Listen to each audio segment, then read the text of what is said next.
Season બદલાય અને બે ઋતુ ભેગી થાય તો શરદી ઉધરસ અને કફના તો પ્રોબ્લેમ રહેતા જ હોય છે. તો આજે આપણે આમળાની એવી રેસીપી જોવાના છીએ કે જે એકદમ ગળા શરદી કફમાં પણ રાહત આપશે, પેટમાં પણ ગડબડ થતી હોય તો પણ તમને રાહત આપશે અને એકદમ નવી સરળ અને સરસ એવી રેસીપી છે. તો જરૂરથી વિડીયોને એન્ડ સુધી જોતા રહેજો. તમારું સ્વાગત છે મારી ચેનલમાં અને આપ સૌને મારા જય શ્રી કૃષ્ણ. તો ચાલો શરૂ કરીએ આજની આ રેસીપી. તો સૌથી પહેલાં આપણે આમળાને લઈ લેશું. તો મેં અહીંયા ટોટલ 500 ગ્રામ જેટલા આમળા લીધેલા છે. આમળાને ધોઈને લૂછીને લઈ લેશું અને તેમાં આ રીતના બધી સાઈડ એક એજીસ હોય છે વ્હાઇટ કલર જેવી, તો તેમાં આપણે કટ લગાવી દઈશું. તમે જોઈ શકો છો જેમાં આકા છે ને તેમાં આપણે કટ લગાવવાના છે. તેનું પણ એક રીઝન છે, તે હું તમને આગળ જણાવીશ. તો આ રીતે મેં બધા આમળામાં કટ લગાવી લીધેલા છે અને આમળાની પસંદગી એવી કરવી કે તેમાં કોઈ પણ જાતના ડાઘા ન હોય ને એકદમ સરસ એવા જ્યુસી હોય ને એવા આમળા લેવા. હવે મેં સાઈડમાં પાણી ગરમ કરવા માટે મૂકી દીધેલું હતું. તો પાણી સરસ એવું ઉકળી ગયું છે. તેની ઉપર મેં જે જાળીવાળી પ્લેટ હોય તે રાખી દીધેલી હતી. હવે અહીંયા આપણે જ્યારે પણ કંઈ પણ વાસણ હોય તેમાં પાણી ગરમ કરવા માટે મૂકતા હોય, સ્ટીમ કરવા રાખતા હોય, તો નીચે આપણે લીંબુનું ફાડું કે એવું રાખતા હોય છે, જેથી કરીને ક્ષાર કે કાળું જે ન થઈ જાય એટલા માટે. પણ જો તમારી પાસે લીંબુ ન હોય તો આ રીતે ચપટી એક લીંબુના ફૂલ જો ઘરમાં પડ્યા હોય ને તો પણ તમે તેનો ઉપયોગ કરી શકો છો. તમે આવું કરો છો કે નહીં મને કમેન્ટ કરીને જરૂરથી જણાવજો. હું ઘણી વખત આવું કરું છું, કારણ કે ઘણી વખત લીંબુ ઘરમાં અવેલેબલ ન હોય અને આપણે આવું સ્ટીમ કરવું હોય તો ત્યારે આપણે ઉપયોગ કરી શકીએ છીએ અને એનાથી બહુ સરસ એવું રિઝલ્ટ આવે છે. નીચેથી કાળાશ પણ જતી રહે છે અને એકદમ સરસ એવું ક્લીન થઈ જાય છે. હવે આપણે આ રીતે આમળાને બધાને ગોઠવી દઈશું અને સ્ટીમ કરવા માટે 15 થી 20 મિનિટ માટે રાખી દઈશું. સરસ એવું ઢાંકીને તેને હાઈ ફ્લેમ ઉપર જ આપણે થવા દઈશું. અને હવે આપણે સાઈડમાં એક મસાલો પ્રિપેર કરવાનો છે. તો તેના માટે મેં અહીંયા 1.5 ચમચી જેટલો અજમો લીધેલો છે. અજમાને સરસ એવો આપણે આ રીતે ખાંડણીની મદદથી ખાંડી લઈશું. અહીંયા ઓછા ક્વોન્ટિટીમાં છે એટલે મેં ખાંડેલો છે. એટલા માટે આપણે ખાંડણીમાં કરીશું, કેમ કે મિક્સર જારમાં તે ઘામાં ન આવે એટલા માટે. તો આ રીતે મેં સરસ એવો રફલી એવો પાવડર થઈ ગયો છે. એકદમ ફાઇન પાવડર ખાંડણીમાં ન થાય એટલે આ રીતનો પણ ચાલે. હવે આપણે 15 થી 20 મિનિટ થઈ ગઈ છે. તો આપણા જે આમળા છે તે પણ સરસ એવા થઈ ગયા છે. તમે જોઈ શકો છો. અહીંથી વધારે વાર નહીં લાગે, 15 થી 20 મિનિટમાં જ થઈ જાય છે.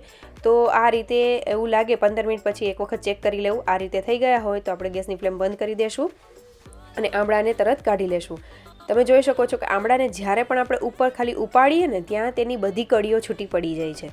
આ જ કરવાનું રીઝન એ છે કે આપણે જ્યારે તેમાં કટ લગાવીએ ને તો આપણે ઇઝીલી બધી કળીઓને છૂટી પાડી શકીએ. કોઈ પણ વાર ન લાગે અને ફટાફટ આપણું કામ થઈ જાય. હવે આપણે બધા આમળાને બહાર લઈ લેશું અને આમળામાંથી વચ્ચેના જે ઠળિયા હોય તે કાઢી લેશું. તો ચીપિયાની મદદથી જ આપણે આ રીતે એને પ્રેસ કરીશું ને એટલે વચ્ચે બધી કળીઓ છૂટી પડતી જશે અને આમળાનો જે વચ્ચેનો ઠળિયો છે ને એ અલગ થતો જશે. તો છે ને એકદમ ઇઝી. આ પ્રોસેસ એકદમ સરળતાથી થઈ જાય છે. તમે એક વખત ખાલી માત્ર કટ લગાવી દો ને એટલે બધું કામ સરળતાથી થઈ જાય. 5 મિનિટમાં આટલા આમળા એકદમ સરસ એવા બધા ઠળિયા નીકળી ગયા હતા. તો આ રીતે એક એક કળીઓ છૂટી પડી ગઈ છે અને સરસ એવા થઈ ગયા છે. તેને થોડા એવા ઠંડા કરવા માટે રાખી દઈશું. ઠંડા થઈ જાય એટલે આપણે મિક્સર જાર લઈ લઈશું. મિક્સર જારમાં તેને આપણે એડ કરી દઈશું અને અહીંયા થોડું ઠંડુ થાય ત્યાં સુધી રાખવું, કારણ કે જો ગરમ હોય તો મિક્સર જારમાં પણ પ્રોબ્લેમ થાય અને આમાં આપણે પાણી નથી એડ કરવાનું. હવે આપણે તેને સરસ એવી ફાઇન એવી પેસ્ટ બનાવી લેશું. તમે જોઈ શકો છો મેં પાણીનો ઉપયોગ કરેલો નથી. ઇનકેસ તમારે એવું બને કે પેસ્ટ ન થતી હોય તો તમે 1 કે 2 ચમચી જેટલું પાણી એડ કરી શકો. વધારે પાણી એડ કરવું નહીં. મેં પાણીનો ઉપયોગ જ નથી કરેલો આ પેસ્ટ બનાવવા માટે. તેનું પણ એક રીઝન છે, આપણે આગળ જોઈશું. હવે આપણે જે વાસણમાં મેં લીંબુના ફૂલવાળું જે એડ કરેલા હતા ને તો તમે જોઈ શકો છો તેનું રિઝલ્ટ. તે નીચેનું જે છે વાસણ એકદમ ક્લીન થઈ ગયું છે. તમે જોઈ શકો છો અને ઉપરનું થોડું એવું છે દેખાય છે તમને, જે વરાળના લીધે થયું છે એ. તો આ રીતે એલ્યુમિનિયમનું વાસણ હોય કે સ્ટીલનું વાસણ હોય એકદમ ક્લીન જ થઈ જાય છે. તમે ક્યારેય પણ આ રીતે પ્રયોગ કરેલો હોય તો જરૂરથી કમેન્ટ કરજો.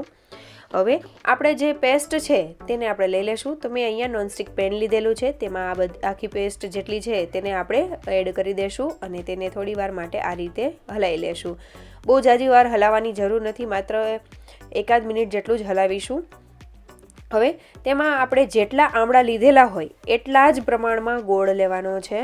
તો મેં અહીંયા દેશી ગોળનો ઉપયોગ કરેલો છે અને જે આ ગોળનો પાવડર આવે છે એ લીધેલો છે, અથવા તો તમે જે નોર્મલ ગોળ લેતા હોય તો એ પ્રમાણે એડ કરવો. જો વધારે મીઠો હોય તો તમે તમારા ટેસ્ટ પ્રમાણે વધારે કે ઓછો કરી શકો છો. મેં અત્યારે જેટલા આમળા લીધેલા છે એટલો જ 500 ગ્રામ આમળા છે તો 500 ગ્રામ જેટલો ગોળનો પાવડર લીધેલો છે. હવે આપણે તેને સરસ એવો મિક્સ કરી લેશું. તો તમે જોઈ શકો છો ગોળ ઓગળે તો તેનું પણ પાણી થાય અને આંબળાનું પણ પાણી થશે.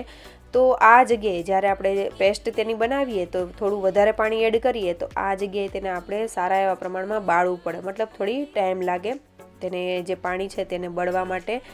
એટલા માટે આપણે પાણી એડ નથી કરવાનું, એમનેમ પણ પીસાઈ જાય છે. જો બને તો ન જ નાખવું પાણીને પીસવા ટાઈમે. હવે આપણે ગોળને ભાંગી લેશું અને સરસ એવો મિક્સ કરી લેશું. અહીંયા મેં દેશી ગોળનો ઉપયોગ કરેલો છે એટલે તેને કલર તમે જોઈ શકો છો કે એકદમ ડાર્ક એવો થઈ ગયો છે. કન્ટિન્યુઅસલી આપણે તેને હલાવતા જશું.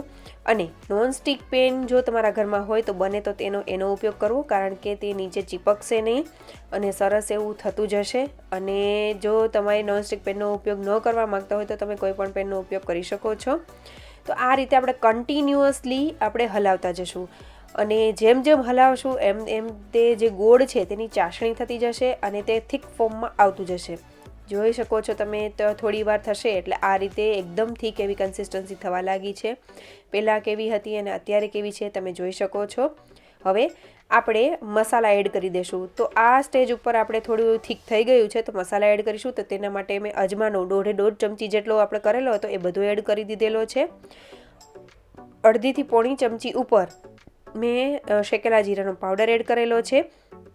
1.5 ચમચી જેટલો કાળા મરીનો પાવડર, ત્યારબાદ આમચૂર પાવડર મેં લીધેલો છે અને ત્યારબાદ 1 થી 1.5 ચમચી જેટલો સૂંઠનો પાવડર અને 1 થી 1.5 ચમચી જેટલો મેં ગંઠોડા પાવડર એડ કરેલો છે. તો તમે જોઈ શકો છો કે આપણે કયા કયા ઇન્ગ્રીડિયન્ટ એડ કર્યા છે, તો એનાથી આપણને શું શું ફાયદો થાય છે. અને હવે આપણે બધી વસ્તુને સરસ એવી મિક્સ કરી લેશું. અહીંયા કોઈ પણ ગાંઠો હોય તો તેને ભાંગતા જશું અને આ રીતે મિક્સ કરી લેશું. તમે જોઈ શકો છો કે એકદમ સરસ એવું મિક્સ થઈ જશે અને સરસ એવી તીખી એવી તમને ક્યારે પણ કોઈકને એમને જ ખવડાવશો ને તો એવું લાગશે કે તમે ચ્યવનપ્રાશ પીવડાએ ખવડાવી દીધું છે. હવે આપણે તેમાં સંચળ પાવડર એડ કરીશું. તો મેં અહીંયા મીઠાનો ઉપયોગ નથી કરેલો, સંચળ પાવડરનો ઉપયોગ કરેલો છે. તમારે સિંધાલું મીઠું એડ કરવું હોય તો પણ તમે કરી શકો છો. તો બધી વસ્તુને મિક્સ કરીને આપણે કન્ટિન્યુઅસલી હલાવતા જશું. તમે જોઈ શકો છો કે અત્યારે કેટલું થીક થઈ ગયું છે.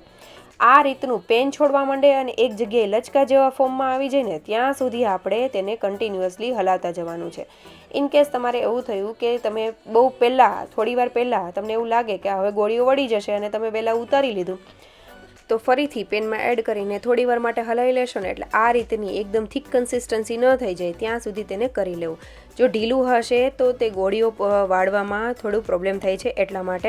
અને અહીંયા એવું કોઈ જ નથી કે તમે કેટલા મિનિટ સુધી તમારે હલાવવું પડે કે કેટલું તમારે રાખવું પડે.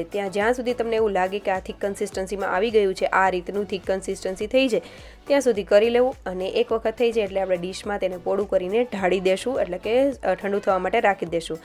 1 થી 2 કલાક ઉપર તેને ઠંડુ થવા માટે રાખી દેવું. કમ્પ્લીટલી ઠંડુ થઈ જાય પછી તેની આપણે ગોળીઓ વાળવાની છે. તો આ રીતે મેં હાથમાં ઘી લગાવી દીધેલું છે અને તેમાં આપણે આ રીતની ગોળીઓ વાળી લેશું. ઇઝીલી થઈ જાય છે, કંઈ જ પ્રોબ્લેમ નથી આવતો. તો આ રીતે આપણે કરી લેશું. અને શિયાળો હોય તો તરત તે જામવા પણ લાગે છે અને જો ઇનકેસ ન જામે તો પણ હું તમને આગળ જણાવીશ કે તમારે શું કરવાનું.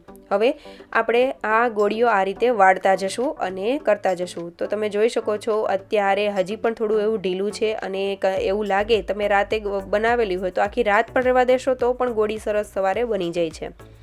તમે કઈ રીતનું કેટલી કન્સિસ્ટન્સી રાખી છે તેની ઉપર પણ ડિપેન્ડ કરે.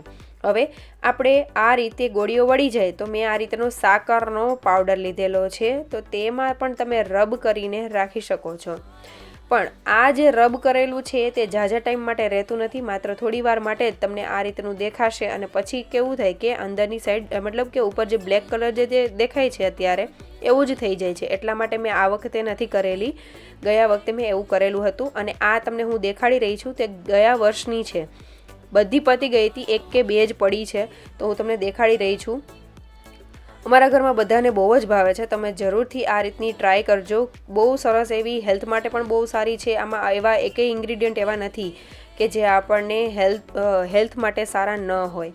તમે અહીંયા હળદર પાવડરનો પણ ઉપયોગ કરી શકો છો, તો તેનાથી પણ સરસ એવી થઈ જશે. અને તમે જોયું ને કે અગાઉ મેં એક બતાવેલી કે ગયા વર્ષે મેં કેવી રીતે બનાવેલી હતી, તો એ વર્ષની જે છે તે સરસ એવી કઠણ એવી છે, અને આ વખતે જે બનાવેલી છે તે તમને થોડીક ઢીલી એવી લાગતી હશે. પણ આને પણ 1 કે 2 દિવસ માટે રહેવા દેશો એટલે એવી જ સરસ એવી થઈ જશે. પછી એરટાઇટ કન્ટેનરમાં ભરીને તમે બહારે રાખી શકો છો. કંઈ જ થતું નથી. આખું વર્ષ મેં રાખેલી હતી, કંઈ જ થયું નથી. તો જરૂરથી તમે આ રેસીપી ટ્રાય કરજો, અને આનાથી શું ફાયદા થાય તે તમે મને કમેન્ટ કરીને જરૂરથી જણાવજો કે આપણે ઇન્ગ્રીડિયન્ટ કયા યુઝ કર્યા છે અને તેનાથી શું આપણને ફાયદા થઈ શકે છે. તો જરૂરથી ટ્રાય કરજો અને કમેન્ટ કરજો. અને જો સારી રેસીપી લાગે તો લાઇક, શેર અને સબસ્ક્રાઈબ કરવાનું ભૂલતા નહીં. Thank you for watching.